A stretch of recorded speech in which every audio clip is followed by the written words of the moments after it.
جو لوگ اللہ پر ایمان لائیں، کہیں کہ ہمارا رب اللہ ہے، پھر اس پر جم جائیں، ان پر فرشتوں کا نزول ہوتا ہے۔ نہ کوئی غم کرو نہ خوف، خوشیاں مناؤ جنت کی جس کا تم سے وعدہ کیا گیا تھا۔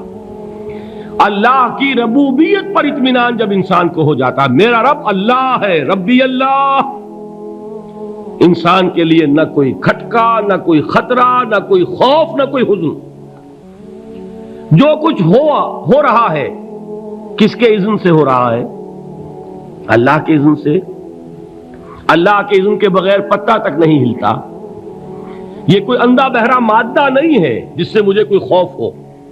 اندھا بھینسا چلا آ رہا ہو، اس سے تو ڈرنے کا ہر انسان کو ڈرنا چاہیے، نہ معلوم کس کو ٹکر مار دے۔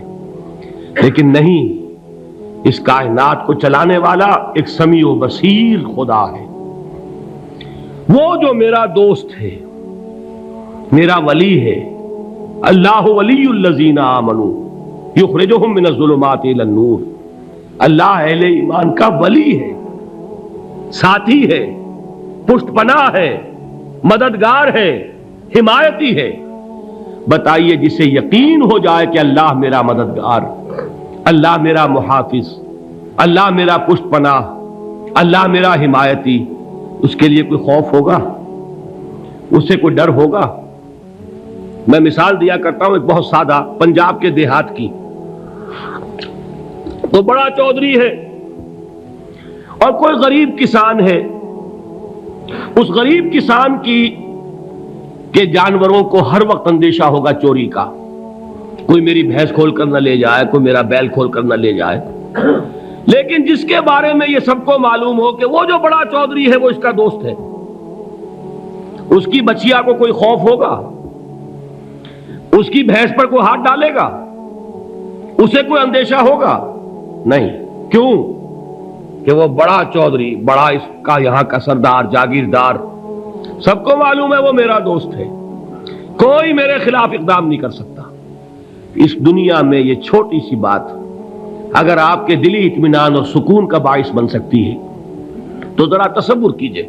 میں لفظ تصور استعمال کروں گا صرف اس لیے کہ اس کا ہم جس کو کہتے ہیں ادراک اور شعور کر نہیں سکتے، اگر کے ساتھ کر سکتے۔ اگر یقین ہو کہ اللہ میرا مددگار اور یقین ہو کہ اللہ ہر آن میرے ساتھ ہے، پھر کوئی خوف، کس کا خوف؟ کوئی شے اللہ سے بالاتر ہے؟ کوئی قوت اس سے زیادہ طاقتور ہے؟ کوئی اس کے ارادے کو بدلنے والا ہے؟ کوئی اس کی مشیت کے آڑے آنے والا ہے؟ یہی بات ہے جو حضور نے فرمائی۔ یہ ایمان کا حاصل ہے لب لباب، کہ دیکھو اچھی طرح اس بات کو ذہن نشین کر لو، اگر تمام انسان مل کر تمہیں کوئی نقصان پہنچانا چاہے نہیں پہنچا سکتے، مگر جو کچھ اللہ نے لکھ دیا ہو، اور تمام انسان مل کر تمہیں کوئی نفع پہنچانا چاہیں نہیں پہنچا سکتے، مگر وہ شے جو اللہ نے طے کر دی ہو۔ آپ پھر میں کہوں گا ذرا طاری کیجئے، اسے فرض کیجئے، اسے سوچئے۔ اگر اس حدیث پر ہمارا دل ٹھکا ہوا ہو تو کسی سے ڈر ہوگا؟ یہ مجھے نقصان نہ پہنچا دے، یہ میری رپورٹ خراب نہ کر دے، یہ میری انکریمنٹ نہ رکوا دے، یہ میرا یہ نہ بگاڑ دے، یہ میرا یہ نقصان نہ پہنچا دے۔ اس کا ڈر، اس کا ڈر، اس کا خوف، اس کی خوشامد، اس کے لیے جا کر طرح طرح سے اپنی عزت نفس کو ذلیل کروانا اس کے سامنے، یہ سب کچھ کیوں کرتا ہے انسان؟ جب سمجھتا ہے کہ اس کے ہاتھ میں میرا کوئی نفع ہے، اس کے ہاتھ میں میرے لیے کوئی ضرر ہے، یہ مجھے کوئی گزن پہنچا سکتا ہے، یہ مجھے کوئی نقصان پہنچا سکتا ہے، یہ میرا کوئی کام بنا سکتا ہے، یہ میری کوئی ضرورت پوری کر سکتا ہے، اسی کا نام شرک ہے۔ جہاں آپ نے یہ سمجھا کہ غیر اللہ کے اندر کوئی طاقت موجود ہے، وہی شرک ہے۔ بتوں سے تجھ کو امیدیں، خدا سے نومیدی، مجھے بتا تو صحیح اور کافری کیا ہے؟ شرک تو یہ ہے۔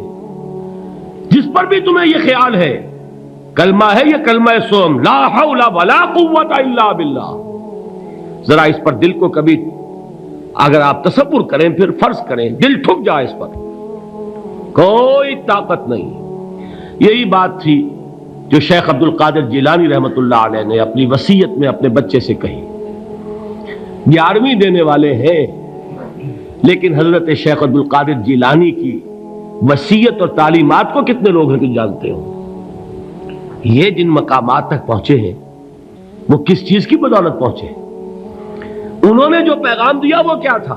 اے میرے بچے، جس طریقے سے قرآن مجید میں حضرت لقمان کی نصیحتیں جو ہے نقل کر دی گئی ہیں، میں یہ عرض کروں گا بالفرض اگر قرآن حضرت عبد القادر جیلانی کے بعد نازل ہوا ہوتا تو شیخ عبد القادر کی یہ نصیحتیں بھی قرآن میں درج ہوتی. اتنی اونچی نصیحتیں ہیں. اے میرے بچے، اس حقیقت کو ذہن نشین کر لے، لا فاعل فی الحقیقت ولا مؤثر الا اللہ. اس کائنات میں نہ کوئی فاعل حقیقی ہے نہ مؤثر حقیقی ہے سوائے اللہ کے. کسی شے میں کوئی تاثیر نہیں اگر اللہ نہ چاہے. آگ جلا نہیں سکتی اگر اللہ نہ چاہے. پانی ڈبو نہیں سکتا اگر اللہ نہ چاہے. زہر ہلاک نہیں کر سکتا اگر اللہ نہ چاہے. کوئی چیز فائدہ نہیں پہنچا سکتی اگر اللہ نہ چاہے. تو در در پہ کیوں سر جھکاتے ہو؟ در در پر کیوں جبیں سائی کرتے ہو؟ سب کے سامنے کیوں ہاتھ پھیلاتے ہو؟ ایک اللہ سے مانگو. ایک اللہ کے سامنے زمین پر اپنی جبین رکھو. لا فاعل فی الحقیقت ولا مؤثر الا اللہ. نظر آتا ہے ہمیں کہ پانی پیاس بجھا دیتا ہے. پیاس بجھانے کی صلاحیت پانی میں نہیں ہے، اللہ کے اذن سے. کھانا بھوک مٹا دیتا ہے. بھوک مٹانے کی صلاحیت کھانے میں نہیں ہے، اذن رب میں ہے. دیکھیے یہی یقین تھا. حضرت موسیٰ علیہ السلام کا واقعہ یاد کیجئے. سامنے سمندر آ گیا ہے. قوم دیکھتی ہے پیچھے کہ گرد و غبار کا طوفان ہے. معلوم ہوا کہ فرعون اپنے لشکر سمیت آ گیا ہے. لشکر جب چلتا تھا تیز رفتاری کے ساتھ تو گرد و غبار کا جو طوفان اٹھتا تھا اس کا تصور کیجیے. اور لمحہ بلمحہ وہ قریب آ رہا ہے. پوری قوم نے کیا کہا؟ اے موسیٰ انا لمدرکون. اے موسیٰ ہم کو پکڑے گئے. قرآن مجید نے تو یہاں وہ باتیں نہیں لکھی ہیں، لیکن تورات میں یہ درج ہے کہ بنی اسرائیل جھگڑنے لگے، دست و گریبان ہو گئے موسیٰ کے ساتھ. موسیٰ ہمیں یہاں مروایا لا کر، اس سے تو ہم ہی بہتر تھے. وہاں کھانے کو ملتا تھا، زندگی تو تھی، بیگار ہم کر رہے تھے، موت تو نہیں تھی. اب جو کچھ ہوگا اس کا تصور کرو، جس طریقے سے ہمارے ٹکڑے اڑائے جائیں گے. تو لڑ رہے ہیں حضرت موسیٰ علیہ السلام سے. یہ تورات کی تفصیل ہے. قرآن میں صرف اتنا آیا ہے، پریشان ہو کر انہوں نے کہا انا لمدرکون. موسیٰ ہم تو پکڑے گئے. اس وقت موسیٰ کا جواب کیا ہے؟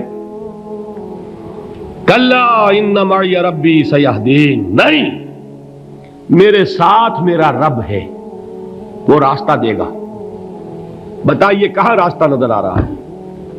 یہ ہے ایمان بالغیب. راستہ نظر نہ آئے تب اللہ پر یقین ایمان ہے. جیب میں پیسے ہوں اور تب دل کو اطمینان ہے تو ایمان کس پر ہوا؟ پیسے پر، اللہ پر نہیں. جب وسائل و ذرائع نہ ہو اور پھر یقین ہو کہ اللہ مسبب الاسباب ہے، وہ اسباب کا پابند نہیں ہے، وہ اسباب کا محتاج نہیں ہے، اسباب اس کے محتاج ہیں. اگر یہ یقین ہے تو اللہ پر ایمان ہے. یہ نہیں ہے تو تمہارا ایمان اسباب پر ہے، وسائل پر ہے، ذرائع پر ہے، مادیات پر ہے، اللہ پر نہیں. اس وقت کہاں راستہ تھا؟ کوئی راستہ تھا؟ سمندر ہے اور ادھر سے لشکر آ گیا ہے. کلا ان معی ربی سیہدین. اب دیکھیے ایمان کہہ دینا آسان ہے، ہوا معکم اینما کنتم. جہاں کہیں بھی تم ہوتے ہو اللہ تمہارے ساتھ ہوتا ہے. لیکن اس کا یقین قائم ہو جائے تو زمین و آسمان کا فرق واقع ہو جائے. یہی بات ہوئی حضور کے ساتھ. غار ہے، چھپے ہوئے ہیں محمد الرسول اللہ اور آپ کے وہ یار غار ابو بکر صدیق رضی اللہ تعالی عنہ. اقبال نے حضرت ابو بکر کی شان میں چند اشعار کہے صرف، لیکن واقعہ یہ ہے کہ بھاری بھاری نظموں پر اور قصیدوں پر بھاری ہے. طویل ترین نظمیں اور قصیدے ہوں ان پر بھاری ہے. ہمت ابو بکر کی ہمت جو ہے کشت ملت را چو ابر، جیسے بارش سے کھیتی اپجتی ہے، ابو بکر کی ہمت اور عزیمت اس امت کو اسی طرح سینچنے والی ہے۔ ثانیے اسلام و غار و بدر و قبر، وہ دوسرے تھے اسلام میں، دوسرے پہلے کون تھے؟ انا اول المومنین، حضور فرماتے ہیں سب سے پہلا ایمان لانے والا میں، دوسرے ابو بکر۔ ویسے ہمارے ہاں یہ چلتا ہے اختلاف، حضرت علی پہلے ہیں کہ حضرت ابو بکر پہلے ہیں، لیکن اس میں بڑی خوبصورت تطبیق قائم کی ہے علماء نے، اور بہت صحیح ہے۔ چار کے بارے میں فیصلہ ہی مت کرو کہ کون پہلے ہے، ان کی ایک عجیب تقسیم کر دی ہے۔ آزاد مردوں میں، بالغ مردوں میں سب سے پہلے ابو بکر، بچوں میں سب سے پہلے علی، خواتین میں سب سے پہلے خدیجہ، اور غلاموں میں سب سے پہلے زید ابن حارثہ۔ بڑی پیاری تقسیم ہے، یہ چاروں ہی پہلے ہیں، ہر ایک کے لیے اولیت ہے۔ اور واقعہ یہ ہے کہ اگر زمانی اعتبار سے تعین ہوگا تو پہلے خدیجۃ الکبریٰ آئیں گی رضی اللہ تعالی عنہ، کسی اور سے بات کرنے کی نوبت بعد میں آ سکتی ہے، پہلے تو اہلیہ محترمہ سے بات ہوئی ہے، آتے ہی پہلی وحی ہوئی ہے، ابھی تبلیغ کا حکم نہیں تھا۔ کس کو بتایا واقعہ؟ ابھی اپنی نبوت کی تبلیغ کا تو حکم ہی نہیں آیا، واقعہ کس کا ہے؟ وہ خدیجہ کا ہے۔ جب کہا ہے کہ خشیت علی نفسی، مجھے اپنی جان کا اندیشہ ہے، تو کیا جواب دیا خدیجہ نے رضی اللہ تعالی عنہا؟ وہ صدیقۃ الکبریٰ ہے، صدیقات جو ہے خواتین ان میں چوٹی پر خدیجۃ الکبریٰ ہے رضی اللہ تعالی عنہا، اور صدیق جو مرد ہیں ان میں صدیق اکبر ہے ابو بکر صدیق رضی اللہ تعالی عنہ، لیکن صدیقات میں چوٹی پر۔ جب حضور نے فرمایا خشیت علی نفسی، کیا فرمایا؟ کیا عرض کیا؟ کیسے تسلی دی؟ نہیں نہیں، اللہ آپ کو ضائع نہیں کرے گا، آپ غریبوں کے ہمدرد ہیں، آپ مساکین کے تکالیف رفع کرنے والے ہیں، آپ بیواؤں کی سرپرستی کرتے ہیں، آپ مسافروں کی خدمت کرتے ہیں، اللہ آپ کو ضائع نہیں کرے گا۔ یہ یقین ہے اس خاتون کے اندر۔ خیر وہ ایک علیحدہ بات ہو جائے گی۔ میرے دل پر حضرت خدیجہ رضی اللہ تعالی عنہ کی شخصیت کا بڑا گہرا نقش ہے، جو وہ کوئی اور ہی وقت اور موقع ہوا تو بیان ہوگا۔ بہرحال اقبال نے ایک مصرے میں جو چار اولیتیں جمع کر دی ہیں، ہمتیں او کشت امت را چو ابر، ثانی اسلام و غار و بدر و قبر۔ اسلام میں حضور کے بعد پہلے کون؟ ابو بکر۔ غار میں حضور کے ساتھ کون؟ ابو بکر۔ بدر کی رات اللہ کا رسول سربسجود وہ جھاڑ، وہ گھاس پھوس کی جو جھوپڑی بنائی گئی تھی، اور وہاں تلوار ننگی لے کر پہرا دینے والا کون؟ ابو بکر۔ اور اس حجرہ عائشہ میں محمد کے بعد سب سے پہلے دفن ہونے والا کون؟ ابو بکر رضی اللہ تعالی عنہ صلی اللہ علیہ وسلم۔ وہ جو معاملہ میں سنا رہا تھا غار ثور کا، حضرت ابو بکر بھی حضور کے خیال سے لرز گئے ہیں۔ آپ کو یاد ہوگا کہ جا کر پہلے تمام جتنے سوراخ تھے انہیں بند کیا ہے، ایک سوراخ رہ گیا تھا جس کو بند کرنے کے لیے کوئی کپڑا نہیں تھا، وہاں اپنی ایڑی رکھی ہے، تب کہا ہے حضور سے تشریف لائیے، اور اپنے زانو پر حضور کو لٹایا ہے، اور وہاں کسی موذی جانور نے کاٹا ہے، حضور کی آنکھ لگ گئی تھی اس وقت، اس بل کے اندر جو بھی بچھو ہے کیا ہے واللہ عالم، اس نے کاٹا ہے۔ اس کی تکلیف کی وجہ سے ابو بکر کی آنکھوں سے آنسو ٹپک گئے، حضور کے چہرے مبارک پر پڑے ہیں، تو حضور جاگے ہیں، معاملہ کیا ہے؟ ایڑی نہیں ہٹائی وہاں سے، مبادا وہ جانور وہاں سے نکل کر محمد الرسول اللہ کو کوئی گزن پہنچا دے، ابو بکر کی ایڑی ہے، جس طرح چاہے کھا لے، ختم کر دے، جان نکل جائے تب کوئی آنچ آئے محمد پر تو آئے، لیکن جیتے جی نہیں۔ وہ ہے ابو بکر حضور کے خیال سے۔ اس وقت حضور نے پھر اپنا لعاب دہن لگایا ہے، اور اس سے پھر آپ کی تکلیف ختم ہوئی۔ جیسے خیبر میں حضرت علی کی آنکھ دکھ رہی تھی، اس کو جو شفا حاصل ہوئی ہے وہ بھی حضور کے لعاب دہن سے ہوئی۔ تو بہرحال اس وقت انہوں نے کہا ہے کہ اے نبی یا رسول اللہ، اگر اس وقت ان میں سے کسی نے غیر ارادی طور پر بھی اپنے قدموں کی طرف جھانک لیا تو پکڑے جائیں گے۔ کیا جواب تھا اللہ کے رسول کا؟ لا تحزن ان اللہ معنا، اللہ ہمارے ساتھ ہے، کیوں گھبراتے ہو ابو بکر؟ یہ ہے ایمان باللہ، میرا مالک اللہ، میرا رازق اللہ، میرا محافظ اللہ، میرا مددگار اللہ، میرا پشت پناہ اللہ، میرا دوست اللہ۔ یہ دوستی ہے اللہ کی جو لب لباب ہے، حاصل ہے ایمان کا، اسی کا نام ولایت ہے۔ اولیاء اللہ کے سروں پر سینگ نہیں ہوتے، جس کے دل میں ایمان راسخ ہو چکا ہو وہی اللہ کا ولی ہے، جسے اللہ پر یقین ہو چکا ہے وہی اللہ کا ولی ہے، جسے یقین ہے اللہ میرے ساتھ ہے، میرا مددگار، میرا پشت پناہ، میرا ساتھی، میرا دوست، میرا محبوب، میرا محب۔ اللہ اہل ایمان سے محبت کرتا ہے، واللہ یحب الصادقین، ان اللہ یحب الذین یقاتلون فی سبیلہ صفا کانہم بنیان مرصوص۔ اللہ محبت کرنے والا، اہل ایمان محبوب، اور اہل ایمان محبت کرنے والے اللہ محبوب۔ والذین آمنوا اشد حبا للہ۔